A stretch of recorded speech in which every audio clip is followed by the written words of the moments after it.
Alright, hello, we are group 7 and we made Minesweeper. I'm Robert Petty and my partner's Benjamin Rich. And here's the project breakdown. So we only had 2 people, our third member just disappeared. So we kind of split up the work. Ben was the main architect and he also did some documenting.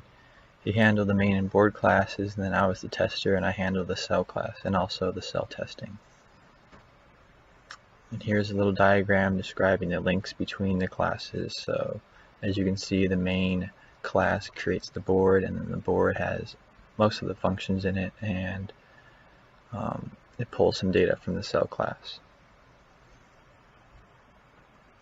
So I met with Sammy to go over the JUnit testing, and basically all the testing comes from the cell class. So it tests all the getters and setters. And it's mainly Boolean, so it's mainly assert true values.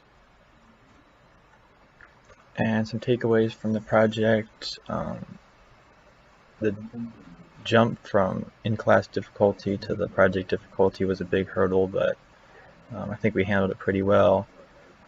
It's kind of hard to research some stuff online because a lot of coders online do different styles of what we learned, so we had to integrate that.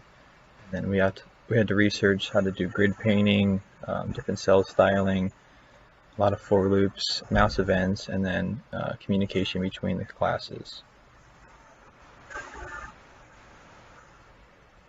Alright, we can just trim all this and you can go into it.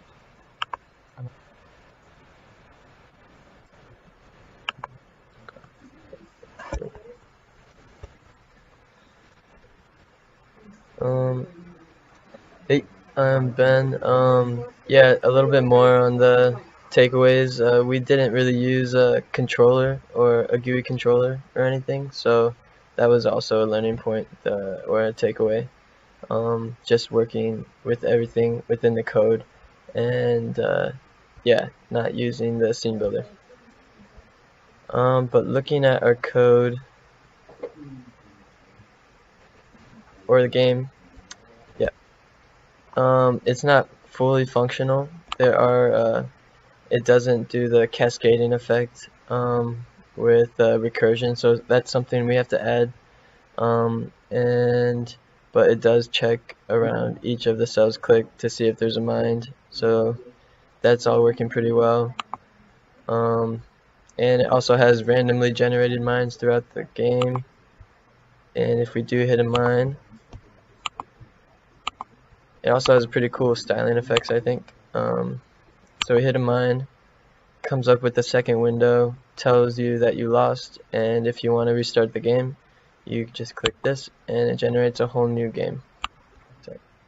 There's also a flagging mode, and all you do is press any key on your keyboard, like the key F, and that puts me into flagging mode, and now I can flag whatever I want on the board, and then I press F again to escape flagging mode, or any key, and you're back into the game.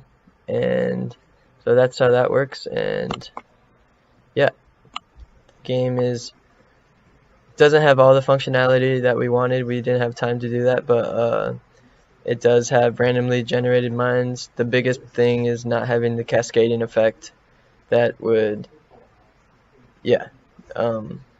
eliminate a lot of the squares, or reveal a lot of the squares just based off of your first click.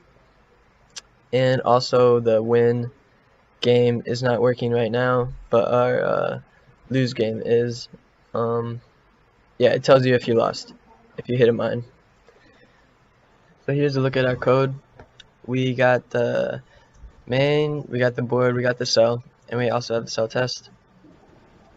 The biggest challenges I think we had were in the board class, just generating the board. We didn't use any controller, as you can see.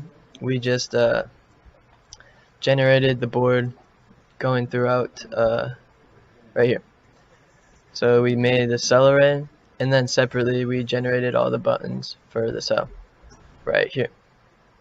And here's where we did most of our functionality with the mouse event. where if any button is clicked, it'll just go through these if statements to say to whether it's a mine, whether it's nothing, or whether it's flagged, and what we should do after that, styling wise, and just with the cell, calling the cell array to see if it should be revealed or not. And then another challenging part was working with checking for mines, our check mine function, to see how many mines are around a certain cell that's clicked. And yeah, I just thought that was interesting going through.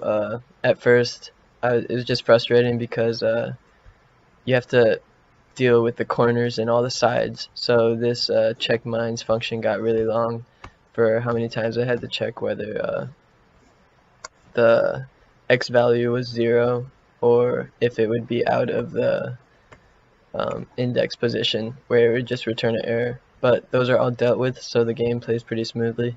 But yeah, that's just a quick look at our code and our project as a whole. Thank you.